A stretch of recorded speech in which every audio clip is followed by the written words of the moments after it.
မြန်မာမျိုးသားဒီမိုကရက်တစ်မဟာမိတ်တပ်မတော် MNDAA သိမ်းယူထားတဲ့လာရှိုးမြို့ကိုစစ်ကောင်စီထံဧပြီလ22ရက်နေ့မှာလက်လွှဲပေးပြီးတပတ်လောက်အထိစစ်ကောင်စီကမြို့ပေါ်မှာအုပ်ချုပ်ရေးရန်တရားတွေပြန်မလဲပတ်နိုင်သေးဘူးလို့ဒေသခံတွေကပြောပါတယ်။တရုတ်ရဲ့စီမံမှုနဲ့မြို့ပေါ်ကိုပြန်လဲရောက်ရှိလာတဲ့စစ်ကောင်စီတပ်တွေဟာလာရှိုးတက္ကသိုလ်မှာထိုင်ချထားပြီးအနီးနားဝန်းကျင်ကိုလုံခြုံရေးတင်းကျပ်ထားပေမဲ့ဒေသခံတွေရဲ့လုံခြုံရေးအတွက်တာဝန်ယူဆောင်ရွက်တာမျိုးမရှိဘူးလို့သိရပါတယ်။ ဘလို့မှမလုံခြုံဒီမှာကြတော့အကြောင်းမို့ကျွန်တော်တို့တော့မှအခုကကိုယ့်အကူပဲပြန်ပြီးတော့စင်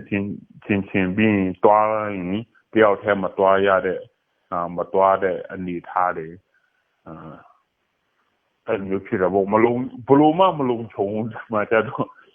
နေတော့မနေချင်တော့အဲ့လိုပုံစံဖြစ်နေတာဒါပေမဲ့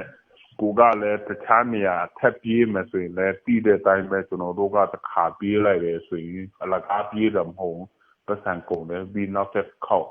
ကိုအိမ်ကရှိတဲ့ PC တွေထပ်ခိုးခံရတာဆိုတော့မပြေးနိုင်တော့တာတကယ်စိတ်ရင်းနဲ့နေနေဆိုရင်တော့မနေချင်တော့ဘာဆိုလုံခြုံမှုမရှိဘူးဖြစ်နေတယ်ကိုနေရာခိုးလိုက်ဒီနေရာတမတိုက်လိုက်နေဘလို့မှအဆင်မပြေဘူးလမ်းမကြီးမှနေတဲ့လူလောက်ပဲနဲ့စိတ်ကနည်းနည်းလုံခြုံတော့ဘောနော်ကျွန်တော်တို့ကြိုတောင်ကြိုကြားဆိုရင်တော့ပို့ပြီးတော့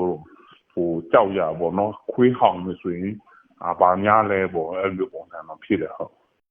MNDAA ကထိမ့်သိမ်းထားတဲ့အကျဉ်းသားတွေအားလုံးကိုပြန်လွှတ်ခဲ့သလိုသူတို့ရဲ့ရန်တရားအားလုံးကိုလည်းရုတ်တရက်ရပ်ဆိုင်းခဲ့ပါတယ်ဒေသခံတွေရဲ့ပြောပြချက်နဲ့ဒေသရင်းမီဒီယာတွေရဲ့ဖော်ပြချက်အရတပတ်အတွင်းလာရှိုးမြို့မှာ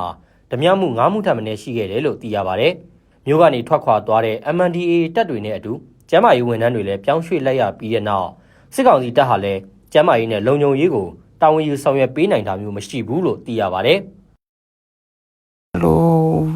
မတော်တဆတို့ဒီတက်ခံရတာတို့ဘယ်လိုပြောမလဲ။နောက်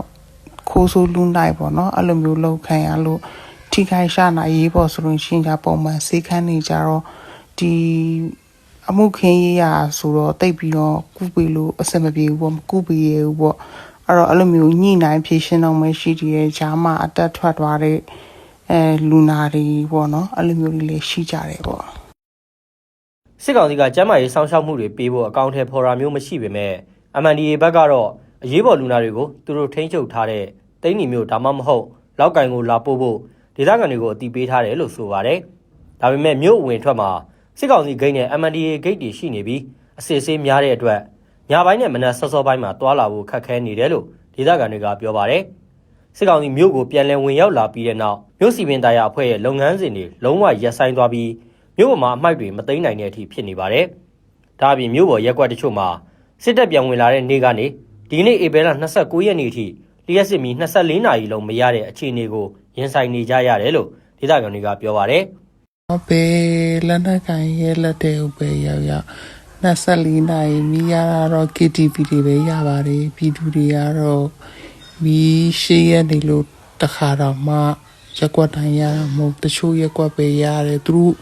ဒီပစ္စည်းပေါ့နော်ရှိတယ်ဆိုတဲ့ရက်ကွက်ပေါ့မီးပေးလို့ရတယ်ဆိုတဲ့ရက်ကွက်ပေါ့အဲ့ဒီရက်ကွက်ကိုမီးပုံမှန်ပေးတာတွေမရှိပဲနဲ့ KTV တွေကတော့24နာရီမီးလာတယ်ပြတ်တဲ့အချိန်ကလည်းခဏလေးပဲပေါ့လောလောဆယ်တော့မီးအခက်ခဲရှိနေကြတာပေါ့နော်အပြင်မှာဖုန်းတစ်လုံးကို1000ပါဝါဘန့်တစ်လုံးကိုအများဆုံးဆိုရင်9000ပေါ့အဲ့လိုမျိုးပြီးတွင်းရတဲ့အနေထားနဲ့ရောက်နေကြတာပေါ့ MNDAA ဟာလာရှိုးမြို့ကို2024ဩဂုတ်မှာသိမ်းပိုက်ပြီးတဲ့နောက်မြို့ပြန်လည်ထူထောင်ရေးကိုအရှိန်အဟုန်နဲ့လှုပ်ဆောင်ခဲ့ပေမဲ့10လအကြာမှာတရုတ်ရဲ့ဂျောင်းဝင်မှုကြောင့်စစ်ကောင်စီထံမြို့ကိုပြန်လည်အနှံခဲ့ရပါတယ်တရုတ်ရဲ့အာရှရေးရာအထူးတန်တမန်မစ္စတာတိန့်ရှူချင်းကိုယ်တိုင်ဝင်ရောက်လာပြီးစစ်တပ်ပြန်လည်ဝင်ရောက်နိုင်ဖို့စီမံကွပ်ကဲခဲ့သလိုအပြစ်ခတ်ရဲစဲမှုကိုစောင့်ကြည့်ဖို့ဆိုပြီးတရုတ်ကမြို့မှာပါထိုင်ချနေရယူထားပါတယ်စစ်ကောင်စီပြန်လည်ရယူထားတဲ့လာရှိုးမြို့ကိုမြို့ကန်တချို့ကနေရပြန်လာသလိုမလုံခြုံမှုတွေကြောင့်မြို့ကိုပြန်လည်စွန့်ခွာသူတွေလည်းရှိနေတယ်လို့သိရပါတယ်။